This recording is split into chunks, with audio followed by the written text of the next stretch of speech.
Well, welcome back, and you might remember from last episode we were talking about the water leak I thought was here at the windshield. Well, it was close. It's actually coming in back here, kind of in the side corner. Had to sit out in the rain for the evening and found it. You can see it dripping down there, and it's a pretty massive leak, which explains why the floor is as bad as it is, or was. Still is, whatever. Just happy we found it. Now the downside is we got to get the windshield taken out. Well, we got it this far. Let me tell you, this is a job, and this is probably a two-person job because you almost need somebody in the engine bay side to kind of guide you as to where you need to go with the studs to get them through the holes. But this is in finally. Now I just got to do the dash, which actually I don't think is as difficult as getting this in and out. So let me show you something in the engine bay. And here we are in the engine bay, and I actually had to kind of bend the body a little bit to get these heater pipes to get started. They wanted to keep jamming into the opening there.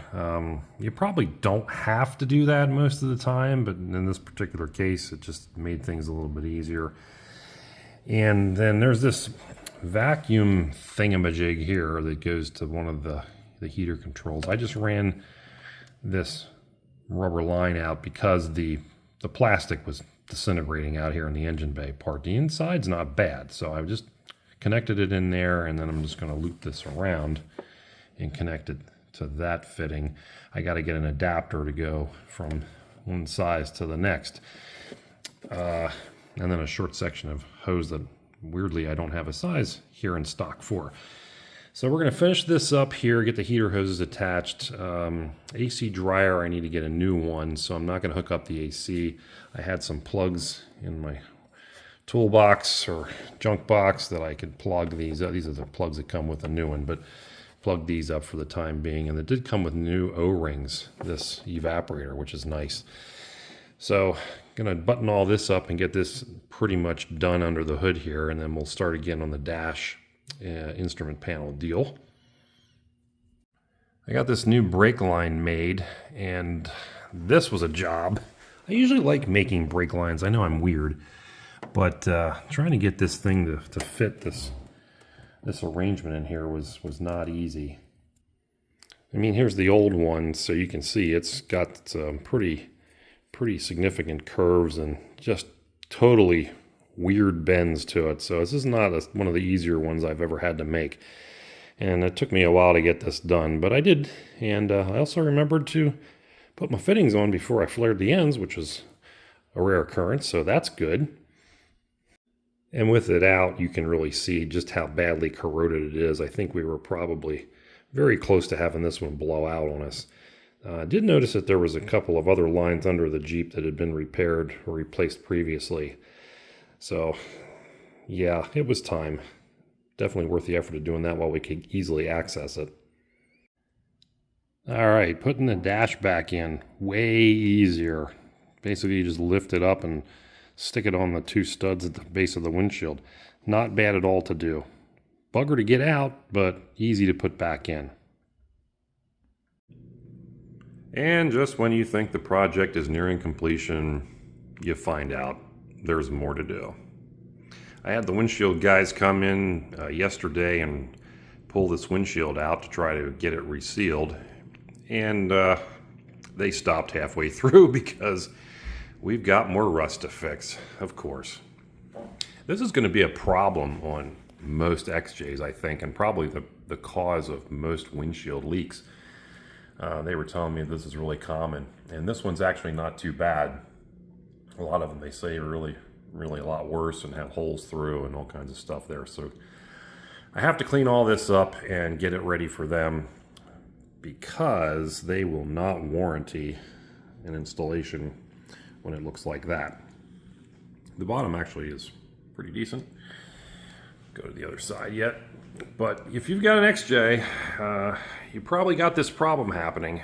If you live any place where there's any kind of humidity or salt or anything like that that's going to get in here, My seal around the windshield was rock hard and shrinking, and of course that was allowing moisture to get behind the seal. And even though the windshield was sealed, it was still getting in. And they were pretty confident that that is the reason I had a water leak and why the floors got as crusty and bad as they are. So might want to do this as part of regular long-term maintenance if you have one of these. If you've got any kind of bubbling around the frame or your molding is starting to shrink, probably a good idea to do this. Now, they also told me that the chances of getting the windshield out without breaking it are about 10 to 20%. And this one did break when they pulled it out. So just budget for that. I kind of anticipated that was going to be an issue. So we're buying a new windshield. And of course, they're going to install a brand new seal and so forth.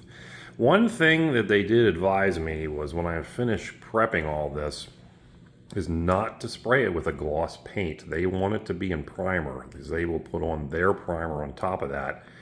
And that's necessary, I believe, for correct adhesion of the sealant. So consult with your glass technicians before you go ahead and do something, thinking that you might be doing it right. Additionally, if you're going to have to do any repair of a hole or anything on this, you don't want to use regular body filler, once again, because it's porous. It's going to absorb water and cause rust to develop even faster and worse. So you want to use a fiberglass type product. Or for a really small area, I think you could even use JB weld in a small quantity, just if you got some pinholes or something, because that's a good solid product once it dries. So here we are, fixing the windshield frame. I'm going to do this over the weekend and then have them come back this following week and hopefully get this thing sealed up once and for all, that we can finish putting everything back together inside.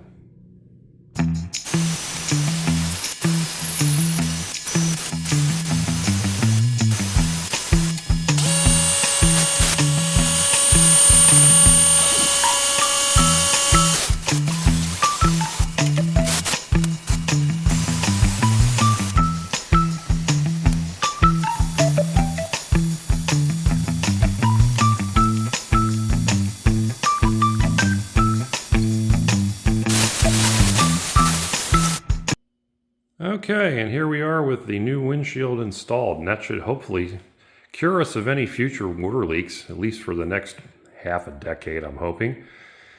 New windshield, new seal. There was no saving the old glass, unfortunately. It had to be removed and it broke in the process, but that will take care of that. Now, the interior has been put back together.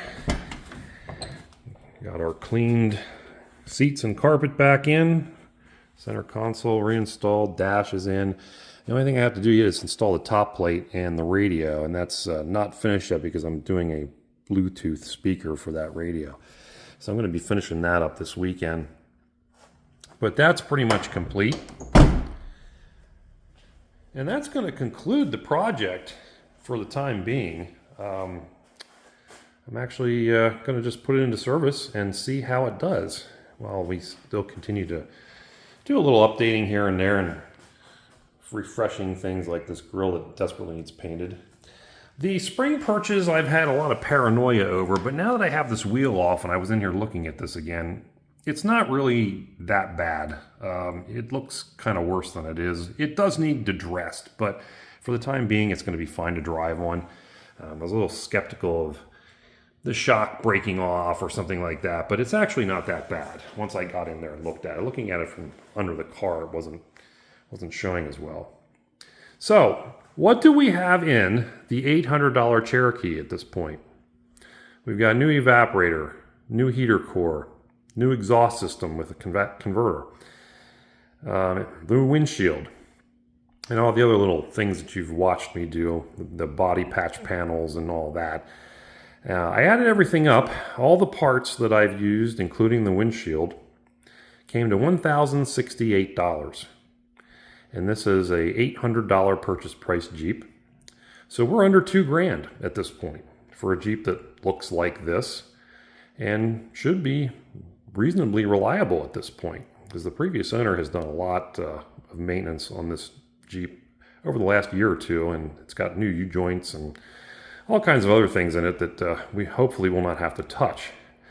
So, could I have bought one for $1,800, $2,000 or so that was going to be in this kind of condition? Well, I possibly could have, but all of these other things would have been mysteries.